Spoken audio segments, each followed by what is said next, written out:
الرحمن الرحيم الحمد لله رب العالمين والصلاة والسلام على أشرف الأنبياء والمرسلين سيدنا ومولانا أبي القاسم محمد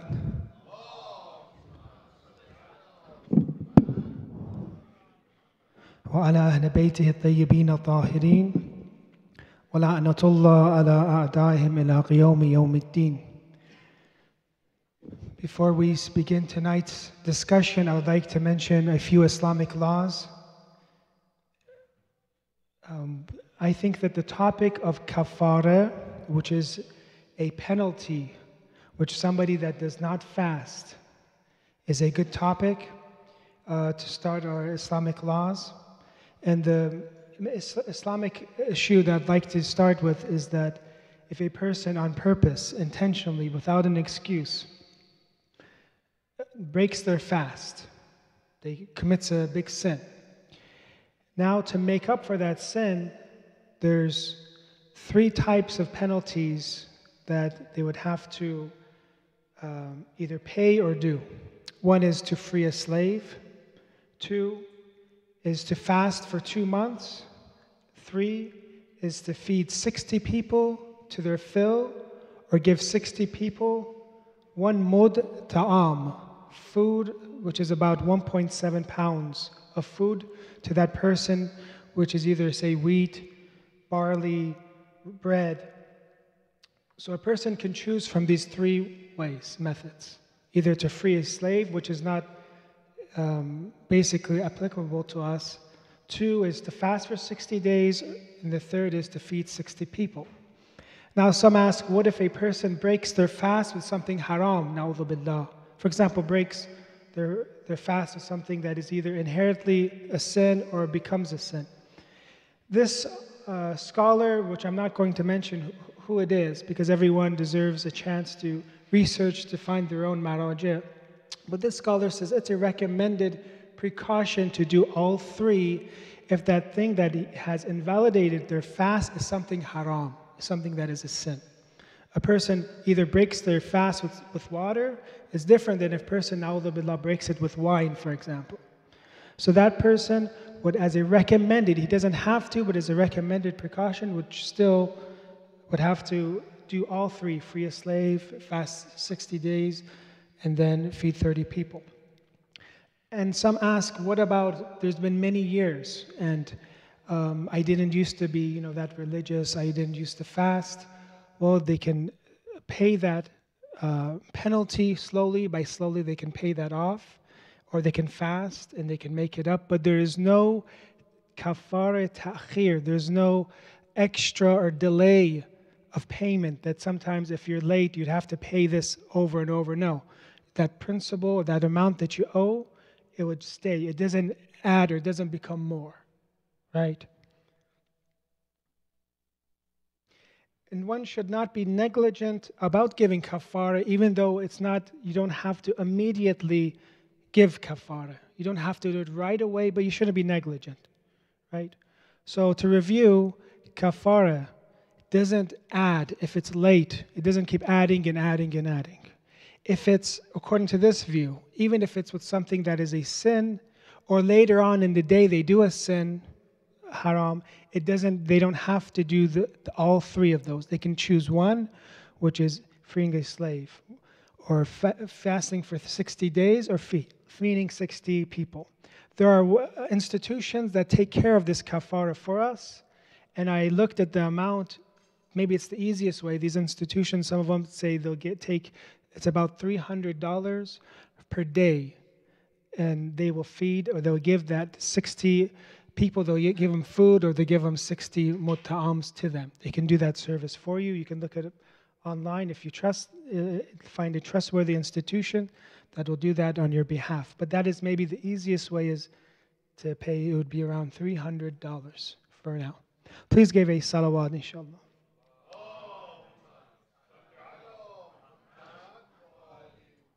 If there are any questions about kafara in general, don't be afraid to ask. Inshallah, I'll try to answer it later on after the speech.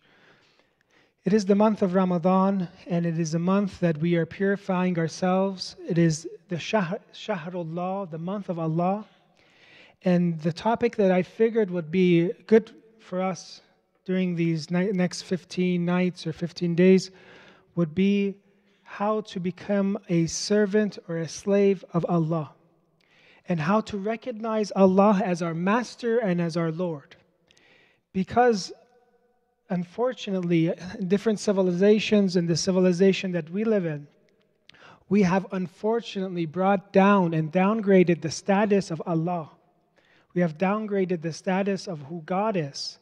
And instead, we have brought up humans in a way that we're as if we are God.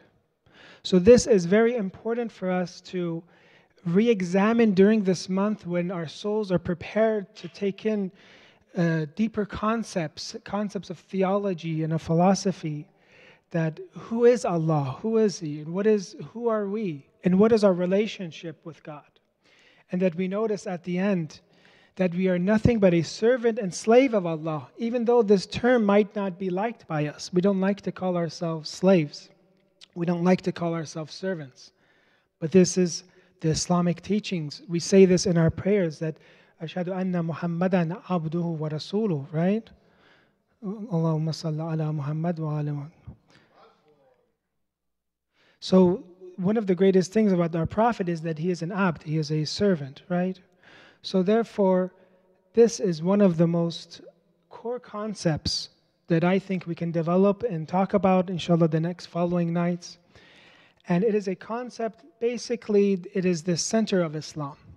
When Imam Ali alayhi salam talks about Islam, he says that Islam, he's going to mention how Islam is in a very beautiful way, what Allah is.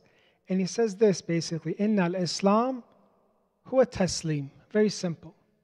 Islam is what? Taslim. Islam is submission. Very simple.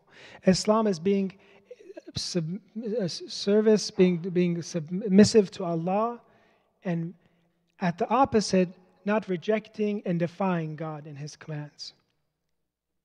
As Imam Ali alayhi salam says in his munajat, he says, Mawlaya, this is how he calls Allah, Mawlaya, Mawlaya, my Lord, Anta al-Mawla wa ana al-Abd. You are my master and I am your slave. وَهَلْ يَرْحَمُ الْعَبْدِ إِلَّا الْمَوْلَى. And who can have mercy on a slave except his master? So this is the concept that we have to, inshallah, in this month, we have to develop. We have to, inshallah, encourage ourselves to understand first and then to practice. But there's one thing that before we begin this topic that I think would help, is that there's a saying in the seminaries, تُعْرَفُ الْأَشْيَاء بِأَضْدَادِهَا, that things are known by their opposites.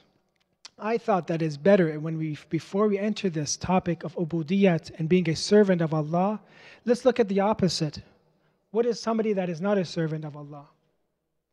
It is a person that has rejected and has become arrogant. This is in Arabic called al-Istikbar. Arrogantly rejecting God, saying that I don't want to follow you, I have my own knowledge, I have my own wealth, I don't have any need for you. And we see this in the Quran, and we see this in the narrations, that this is one of the attributes of the enemies of God. So for us to understand what ubudiyat and worship is, let's study and see what al-istikbar is, being arrogant and rejecting and defying Allah.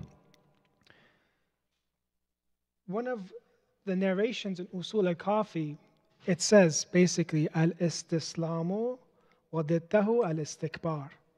So in some of our narrations, it teaches us to learn meanings by their opposites. You learn what the day is at nighttime, after you've been in darkness for a while, and then when the sun comes out, you'll see the opposite of day, which is of night, which is day, and then you'll see the sun.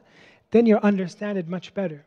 So when we go into the realm of istikbar, of being arrogant, of defying Allah and studying it, we're actually preparing ourselves to be a better abd and servant. There's a very interesting narration that the Bani Umayyah, the enemies of the Ahlul Bayt, they used to allow people to teach about Iman. They allowed people to talk about Iman and faith and Islam and beliefs, but they prohibited them in teaching about shirk. This is an usul al-kafi. Why did the Bani Umayyah allow people to study Iman but not allow them to study shirk? It is because if they imposed shirk on the people, people wouldn't know it.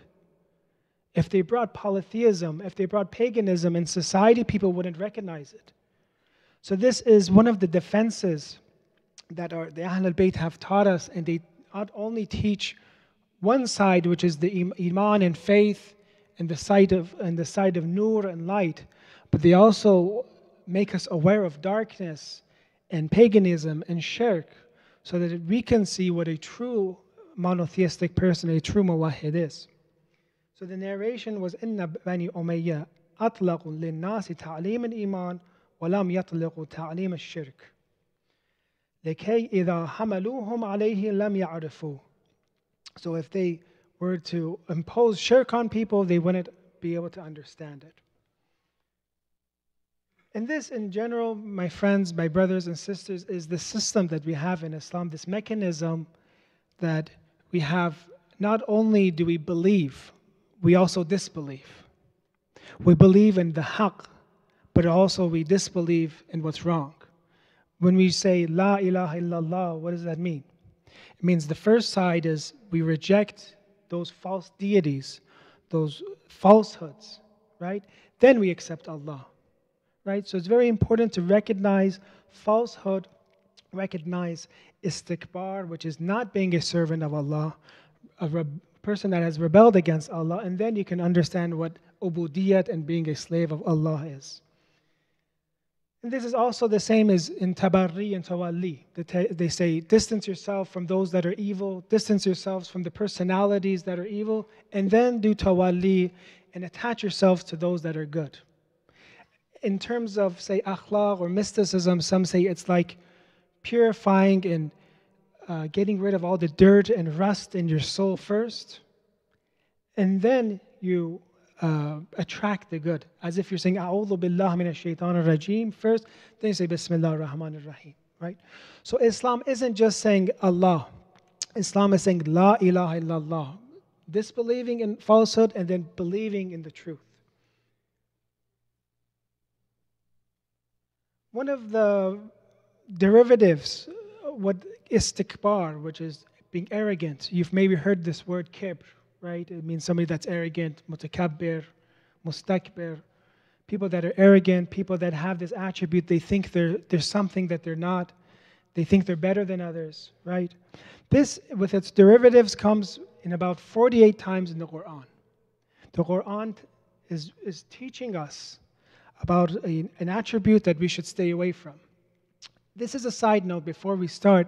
This doesn't mean when I say to be humble, to be a slave, this doesn't mean to be a slave and servant to everybody. This is our relationship to God. Because sometimes when somebody is arrogant with us, you might have to be arrogant back to defend yourself. Sometimes when somebody asks you to do something and it's wrong, you're supposed to say no, right? So it doesn't mean that you have to submit to everybody. Of course it doesn't mean that. This is to us our relationship in Allah. Even in the narrations when it says it's good for us to listen or to complete the action of one of our brothers or sisters in Islam, if something that is against is wasting our time that we say is not valuable, then there we should not always say yes, we should say no. So keep that on a note that it's not being a servant to everybody. We only serve Allah. And we only serve those commands that Allah tells us. Allah tells us to be kind to our parents because it is a command from Allah, therefore we are kind to our parents. So this is between our relationship between us and Allah. So in the Quran we said 48 times this word kibr or istikbar comes. And it comes from different groups in the Quran. It is the month of Ramadan, it is the month of Quran. One of those groups is Pharaoh. And in the Quran, it talks about the istikbar and how Pharaoh rejected Allah arrogantly. The verse is this. I'll read it to you in Arabic. أعوذ بالله من الشيطان الرجيم ونادى فرعون في قومه قال يا قومي أليس لي ملك مصر The Pharaoh told his people, he says, don't I have the kingdom of Egypt? You see how arrogant he is? I have the kingdom of Egypt. وَهَذِهِ أَنْهَارْ تَجْرِي مِنْ تَحْتِهِ. And I have these rivers that are flowing in this kingdom. I own this. I have this power. أَفَلَا تُبْصِرُونَ. Don't you see? So you see this attribute of being arrogant, thinking those things that Allah gave to you, who is the true Malik, He is the true owner, thinking that you are the actual Malik and owner. The second group of people you see in the Quran, this was Surah Zukhruf Ia 51, if somebody wants to remember it, and then you can look up this verse in the Tafasir. This was Surah Zukhruf Ia 51. Let's look at another group of people that were mustakbir, that rejected Allah. It wasn't that they were the part of the Pharaoh. These people were out of weakness. Some people became mustakbir or rejected Allah because they were weak people. How I said, it doesn't mean you should be weak towards others. It says in the Quran, فَيَقُولُ الضُّعَفَاءُ, those that are weak, those that were oppressed, لِلَّذِينَ اسْتَكْبَرُوا إِنَّا كُنَّا لَكُمْ تَبَعًا. The people that were weak told those that were oppressing them, we follow you.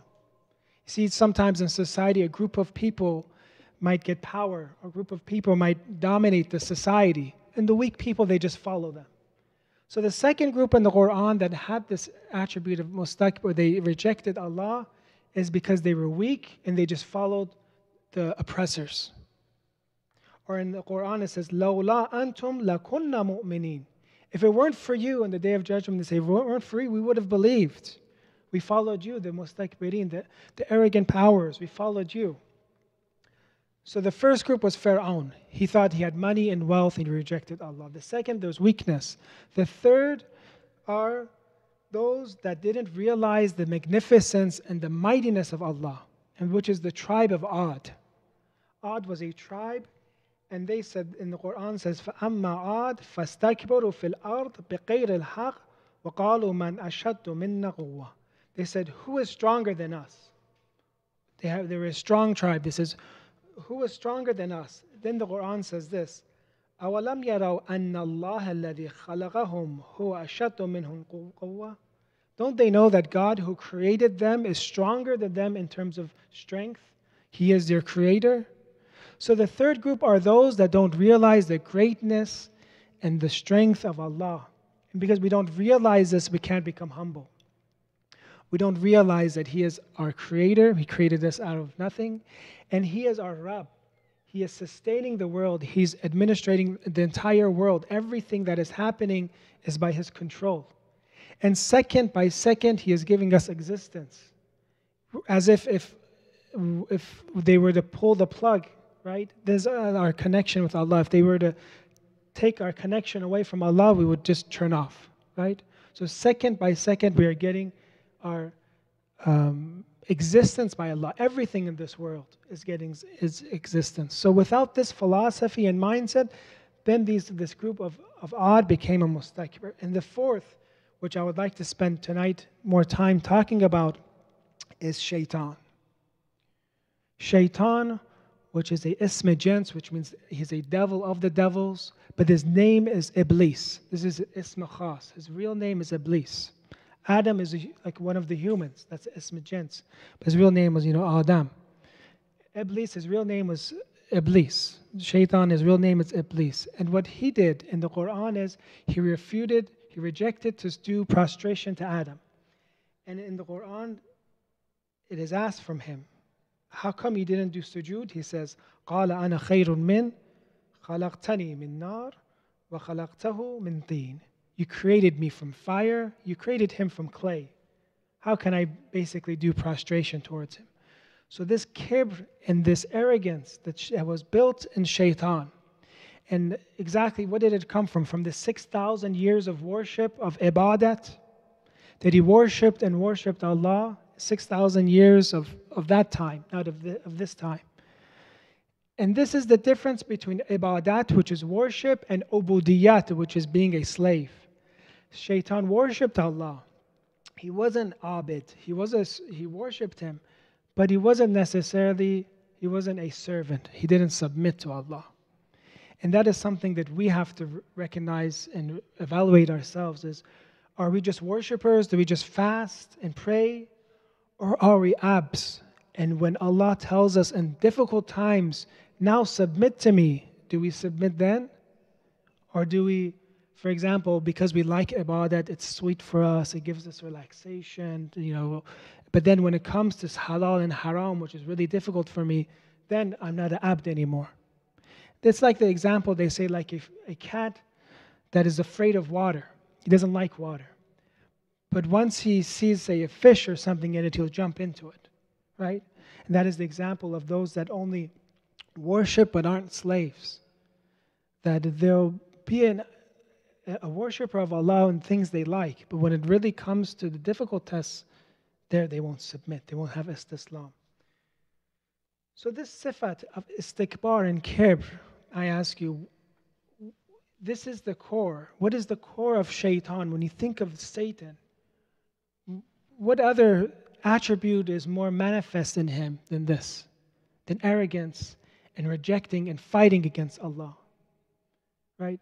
Therefore, whenever we sin, whenever there's a command or test for us and we have a duty in life and we don't commit it, are we going towards the walayat of shaitan more, or are we going towards the walayat of Allah? We're becoming more towards Satan because he is at the core of being, at the leader of being a mustakbir and rejecting Allah. Imam Ali alayhi salam says in Sermon 192, Sermon Qasa, which is one of the longest sermons in Nahj al-Balagha, he talks about shaitan. And of course, the biggest enemy of shaitan are the imams. And there he calls shaitan fa'aduwullah imamul muta'assibin. He is the leader of those that boast and brag about themselves. He's the leader. Have you seen people that have this attribute that they brag and talk? They say, I did this, I made this business, I did this in my life, and they keep boasting and bragging. The leader of those people is shaitan, is Iblis. Then Imam Ali alayhi salam says, وَالسَّلَفَ الْمُسْتَكْبِرِينَ. And he is the forerunner of those that reject Allah. الَّذِي وَضَعَ أَسَاسَ الْعَصَبِيَّةِ وَنَازَعَ اللَّهَ رِضَاءَ الْجَبْرِيَّةِ. Then Imam Ali says something very beautiful. وَدَّرَعَ لِبَاسَ التَّعَزُّزِ. Shaitan, basically, he put on the dress of ta'azzuz, the dress of being arrogant and of thinking that you're something. He put that dress on. وَخَلَعَ قِنَاءَ التَّذَلُّلِ. And he took off the covering of humility.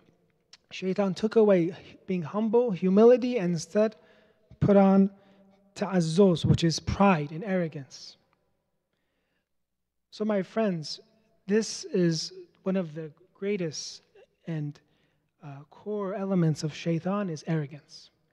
And when this arrogance builds up and builds up, at the end when we see the signs of Allah and Allah tests us, there, if this sifat, this attribute exists in us, it will come out and manifest itself, and then na'udhu billah will reject Allah.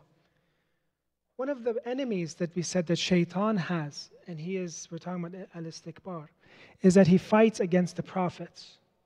He fights against the imams. Of course, because they are pure, he can't have an effect on them. But what Satan can do is he can change the scenario, change the circumstances where that prophet or that imam cannot be as effective as he could have been. It's in the Quran, in the story of Musa Al-Salaam. You've read that when Musa Al-Salaam sees two people fighting, and he comes to help, and he strikes one of them, and one of them dies because Moses Al-Salaam struck him. Then Moses says this, قَالَ هَذَا مِنْ عَمَلَ الشَّيْطَانِ. Moses says, this was the act of Satan that I've killed this person. إِنَّهُ عَدُوٌ مُضِلٌ مُبِينٌ. He is a manifest, misleading enemy.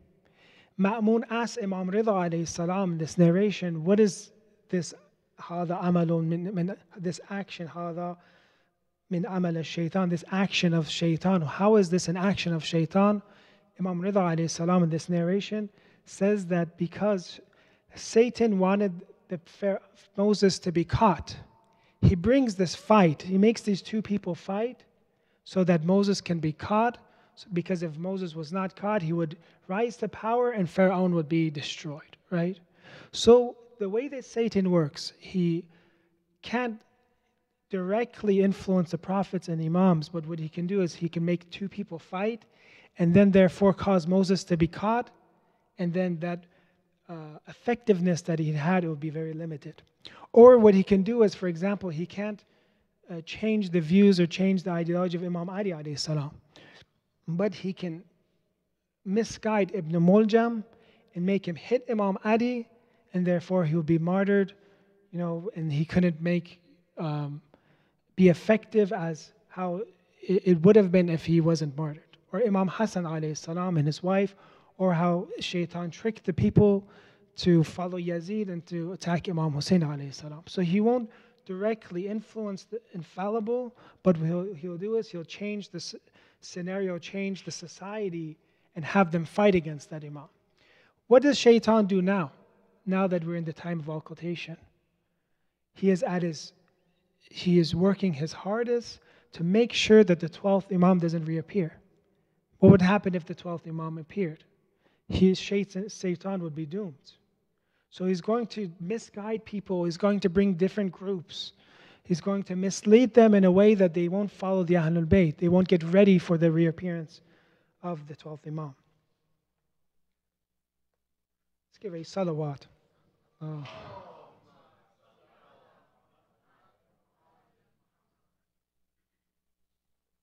So basically this trait, which is a satanic trait, and we said this is the opposite of ubudiyat, which is being a slave, which is to be arrogant, to be self-sufficient, to think that your gifts and your blessings are from yourself, to think that you're something. This is from the acts of Satan, and we have to know whenever we go away from the commands of Allah, when we do na'udhu something haram, or we don't do something that's wajib, we're following Shaitan, we're becoming more as a mustakbir, that attribute of istikbar.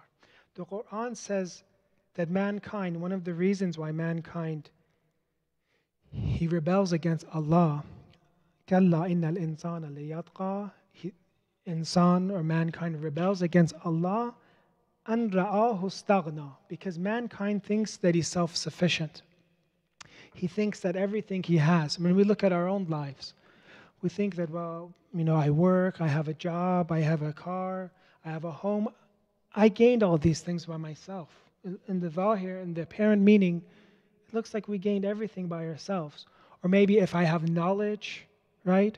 I have studied hard, I worked hard, I went to a good school, I have knowledge now. Or if somebody has beauty, right? They get arrogant about that beauty. They don't realize that each one of these actions or these traits, each one of these, first of all, is disappearing, is going away. Second of all, it's from Allah. If we say beauty, if somebody becomes arrogant when they say they're beautiful, what happens when they're old? What happens in 10, 20, 30 years? They're old, full of wrinkles, right? If somebody has knowledge and they think, I've studied hard, I can answer all these questions, what happens when they become old too? They start forgetting. They say, Allame Tabatabai, the great philosopher, but at the end of his life, he had a disease where he started forgetting. So much so that when they would give him water, he couldn't, he didn't know what to do with water. He didn't know how to drink. He had Alzheimer's. So even having knowledge at the end when we're old, Allah will take it away from us. But just to know, they say that he would still do his zikr, la ilaha illallah. He didn't forget that. Even though he would forget very, very basic things, like drinking water, they would tell him drink. But he would still remember his zikr of la ilaha illallah. So any power, wealth, for example, what would cause us to be arrogant? Say we have a lot of money, we're a billionaire. But what happens when we're old and we have to spend it all on medicine and surgeries to stay alive? So if you look at all these things that you have and be realistic, these are all going away. Everything is fani. Everything is going away. And if you look at it in a different light, all of these, Allah gave you these. Allah is the Malik of everything. Imam Ali alayhi salam says. He says, Mawlaya, Mawlaya. Right? Basically, أنا الغني وأنا الفقير وهل يرحم الفقير إلا الغني. You are the wealthy and I am the poor. And who is going to have mercy on the poor except the wealthy? Imam Ali alayhi salam, when he was reciting this dua, and this is munajat in Masjid al-Kufa, he was the Khalif. He was the ruler of that time when camels filled with gold, carrying gold, would come to Imam Ali. And Imam Ali alayhi salam at that time is saying, Ana al-faqir. Allah, one of the meanings of faqir, say poverty. I don't have anything. I don't have any wealth. Allah, you are wealthy. I am poor. And who's going to have more mercy to the poor except the wealthy, which is Allah. Another light to look at this same dua is faqir, meaning I don't have anything for myself. My wujud is an entirely dependent existence. And Allah, your existence is ghani. You don't have any need. I need you even just to breathe. When I breathe right now, when I inhale or exhale, I need Allah just to do that. Right? Some of the ulama, they would realize their poverty and faqr so much, and this might be silly for us to hear, but even when they wanted to breathe, inhale and exhale, they would get help from Allah. Because they realized faqr, and they would see faqr. They would see true dependency on Allah. It's as if you see one of the highest levels of Tawheed, it's called Tawheed al-Shuhudi, where you witness the oneness of Allah. And you see everything here, this chair, this pulpit, the carpet, everything here, even though apparently it seems like it's self-sufficient on one side of the coin. It's doing what it's supposed to do. On the other side, it's yelling, Ana al-faqir. It's yelling, I am dependent on Allah. And in the batin, in the essence of it, it's saying that it's doing tasbih, as the Quran says, of Allah. So everything, when you look in one of the maratib of Tawheed, is that we witness that everything is dependent on Allah, and that His existence is the only existence that is not in need of anything, and everything else, as I said, is as if you turn the lights off without being, that existence is giving it second by second, millisecond by millisecond, being refreshed. There's a narration from Imam Kadhim alayhi salam, and they asked basically Imam Musa Kadhim alayhi salam, why did we come to this world? Why weren't we in the Alam al-Quddus, the holy world, and why did we have to come to this dunya daniniya, this low life world? Imam Musa Kadhim alayhi salam basically says that it is for you to come to this world so you can see your da'af and you can see your weakness. If you didn't come to this world, you wouldn't see how weak you are. You have to come to this world, get sick, and see you can't do anything about it. Come this world and not eat for a few hours and see how I need food just to live.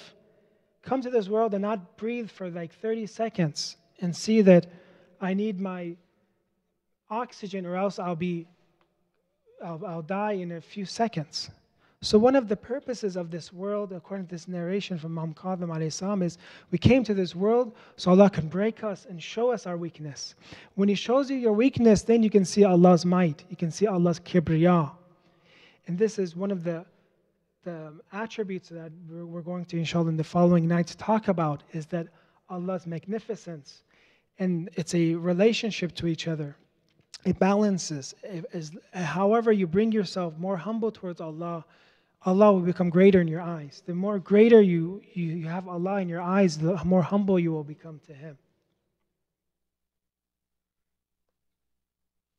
Please recite a salawat.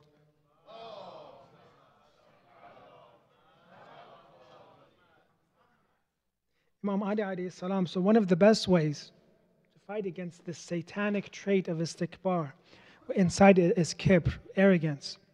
So we don't fight against Allah, we become humble. One of the best ways is to learn about the true slaves of God. One of them is Imam Ali alayhi salam. And we said that Imam Ali, when he was the Khalif of the time, he would say, Ana al-faqir right? That I don't have anything. وَأَنْتَ الْغَنِي. Also, he would say, Imam Ali alayhi salam, in a different dua, أَنْتَ الْعَالِمُ وَأَنَا الْجَاهِلُ. Imam Ali alayhi salam, who is the doors of the city of knowledge, says that I am jahil, I am ignorant to Allah, compared to Allah. You are knowledgeable, and you are knowledge, and I am ignorance. Another thing that Imam Ali alayhi salam says, Mawlaya, Mawlaya, Anta al-Qawiyyu wa ana al-Da'if. The person that opened the doors of Khaybar with all that power and all that strength that he had. And some of the narrations say when Imam Ali alayhi salam passed away, they saw on his body he had 1,000 scars. He survived 1,000 hits from the enemies. He says, Anta al-Qawiyyu wa ana al-Da'if. I'm weak. Fatihul Khaybar. So when we look at these sayings of Imam Ali, who are we compared to Imam Ali? Nothing. We're not even the dirt under his feet. But he is testifying that I am poor, that I am weak, and who's going to have mercy on the weak except the strong? So this would align ourselves with the sifat of ubudiyat, of being a servant of Allah when we read these. But when we stray from the path of the Prophet and the Imams, then we start going towards the path of Satan, which is the path of istikbar and arrogance and being self-sufficient and thinking that whatever I have, it's going to last forever, and whatever I have, it's from me, right? So one of the important attributes and key things to do is to study shirk and polytheism and paganism and see that the core of it is istikbar, in arrogance, and rejecting Allah is how it's manifested. And you look on the other side of being a slave of Allah, you see it's a servant, a humble servant of Allah that sees everything that they have is from Allah, and it's more interesting that then Allah will give them more. They say, Allah, everything I have is because of you. Thank you, shukr. And then Allah will give them more and give them. But the other person, you'll see the other side, which is the path of Satan. Allah has doomed him and will doom him more on the day of judgment. Because we like to, inshallah, learn ubudiyat and stay away from istikbar, we said one of the best ways is to connect ourselves with the true slaves and servants of Allah. One of them is our great master Imam Hussein, which is Aba Abdullah, the father of the servants of Allah, the father of the slave of Allah. So if we can dim the lights, inshallah, we would like to mention some of the musibats of Imam Hussein, and maybe Allah will take away, because of the blessings of Imam Hussein, will take away istikbar and arrogance from our hearts, inshallah. Let's give a salawat.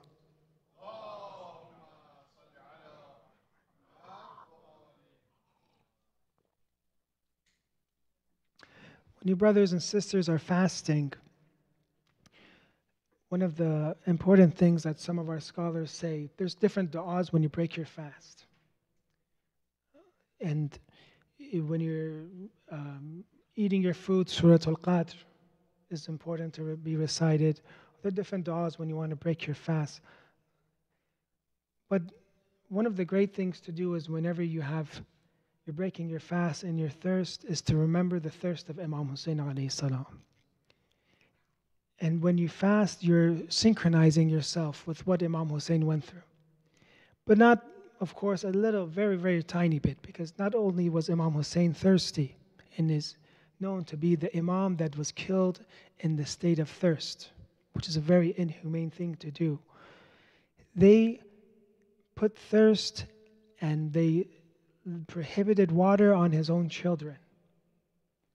One of those was Ali Akbar, which was the dear son of Imam Hussein.